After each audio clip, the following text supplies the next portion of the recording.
Welcome to the Strategic Context. I'm Professor Nouriel Bremmer, and today we need to talk about something that's been eating at me for weeks. I've been watching the growing anger on America's streets, and I have to tell you, as someone who studies how empires rise and fall, what I'm seeing isn't just domestic political theater.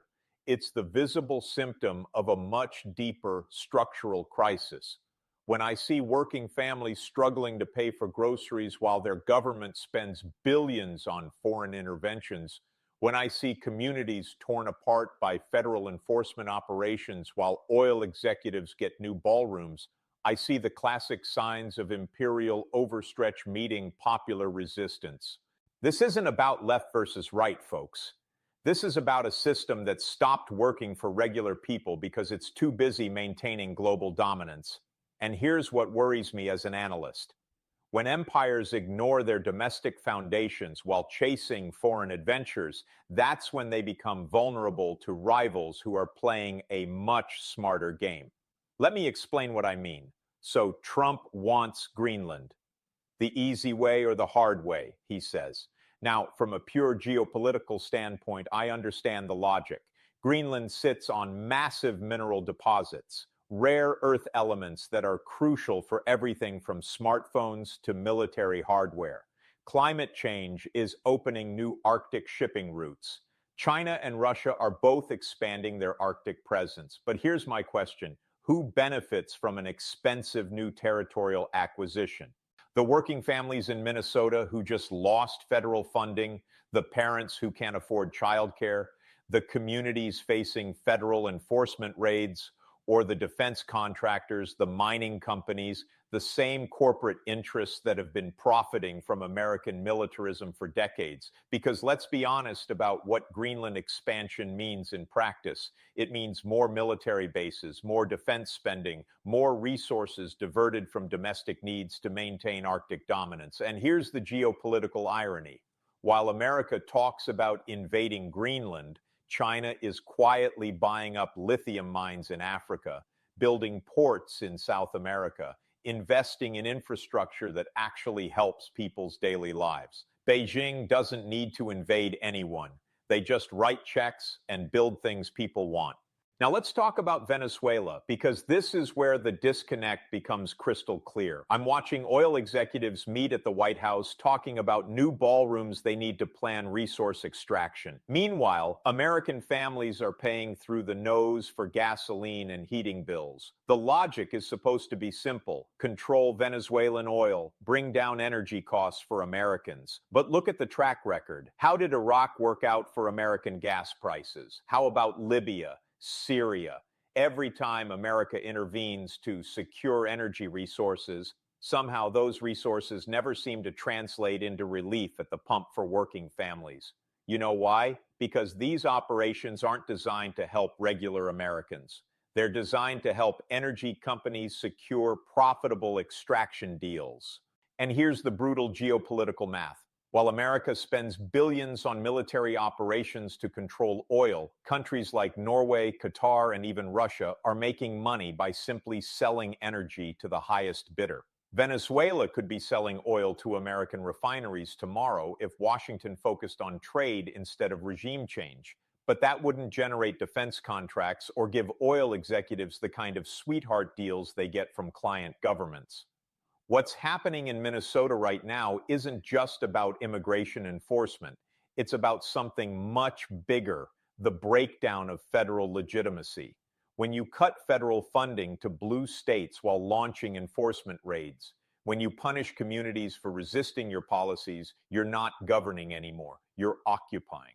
And from a structural perspective, this is incredibly dangerous for American power globally. Think about it. How can America lecture other countries about democracy and rule of law when its own federal system is fracturing? How can you project stability abroad when you're in a low-level civil conflict at home?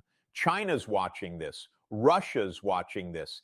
They're seeing exactly what I'm seeing. An empire that's turned its governance tools into weapons against its own citizens. And they're thinking, why would anyone want to be junior partner to a system that treats its own people this way? This is how hegemonic powers lose soft power. not through military defeat, but through moral bankruptcy. Here's what really gets to me as someone who studies power structures. We're living through a class war disguised as a culture war. While working Americans struggle with inflation, housing costs, healthcare bills, their tax dollars fund ballrooms for oil executives, enforcement operations that tear families apart, and military adventures that benefit defense contractors.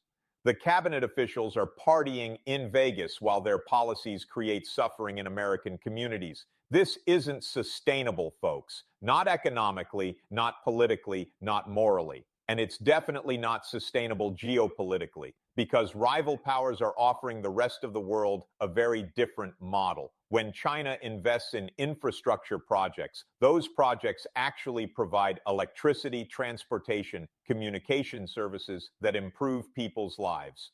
When America projects power globally, it often means military bases, sanctions, enforcement operations that make life harder for regular people. Which model do you think the global South finds more appealing? Now, I want to talk about the resistance we're seeing because this is crucial for understanding where American power is heading. When NBA teams hold moments of silence for shooting victims, when musicians speak out against federal enforcement, when entire communities refuse to cooperate with federal authorities, you're witnessing a legitimacy crisis in real time. This isn't just opposition politics. This is active non-compliance with federal authority by major cultural institutions. And here's what worries me from a geopolitical standpoint. Loss of domestic legitimacy translates directly into loss of international credibility.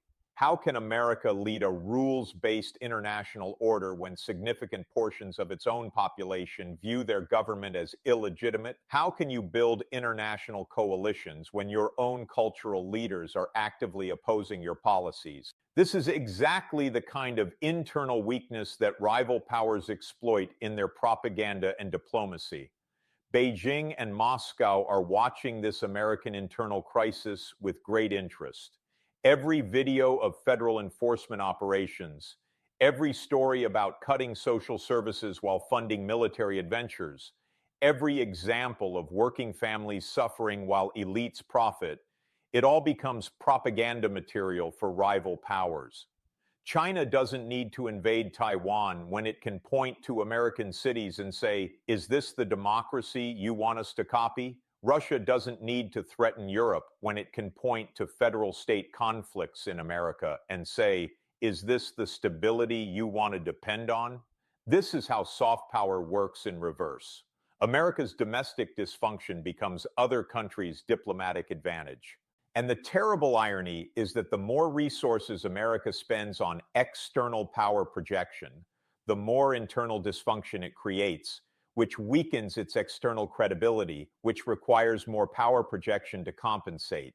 It's a vicious cycle that ends with imperial exhaustion. Here's what frustrates me most. This crisis is completely avoidable. America has the resources to be a global power and take care of its own people. The problem is priorities. Look at countries that actually serve their populations. Norway, Denmark, even China in its domestic policies. They invest in infrastructure, education, healthcare, social services that make citizens' lives better. They don't need to suppress domestic opposition because their governments actually deliver for their people. This is the model the rest of the world is increasingly choosing. Governance that serves populations rather than corporate interests. And it's working. These countries have higher living standards, more social cohesion, more international respect than America does right now. America could choose this path tomorrow. Use some of that defense budget for healthcare, some of those enforcement resources for education, some of those corporate subsidies for infrastructure. But that would require admitting that the current system isn't working for the American people. History teaches us something very clear about empires. They don't fall to foreign enemies. They fall when they stop serving their own people. Rome fell because it became a system that enriched elites while impoverishing citizens. Britain lost its empire when it could no longer justify imperial costs to domestic voters. The Soviet Union collapsed when its people realized the system wasn't delivering on its promises. America is approaching that same crossroads. The question is whether it chooses imperial decline or democratic renewal, because you can't have both indefinitely. You can't maintain global dominance while your own citizens suffer and rebel. Eventually, you have to choose, serve the people or serve the empire. And if you choose the empire, the people will eventually choose someone else. So where does this leave us? I see an America at a crossroads. One path leads toward more internal conflict, more imperial overstretch, more legitimacy crisis, more international isolation. The other path leads toward prioritizing domestic renewal, building systems that serve people, regaining moral authority through actual democratic governance. The geopolitical stakes couldn't be higher. China and Russia are betting that America will choose the first path, that it will exhaust itself trying to maintain dominance while neglecting its people. If they're right, American hegemony ends not with military defeat, but with moral bankruptcy. If they're wrong, if America chooses to put its people first, then the competition for global influence becomes much more interesting. Because a country that actually delivers for its citizens, that builds rather than destroys, that cooperates rather than dominates, that's a country people want to partner with. That's the America the world is waiting to see again. The question is whether it will emerge before it's too late. This is Professor Nouriel Bremmer for the Strategic Context. The choice is ours to make, and the clock is ticking.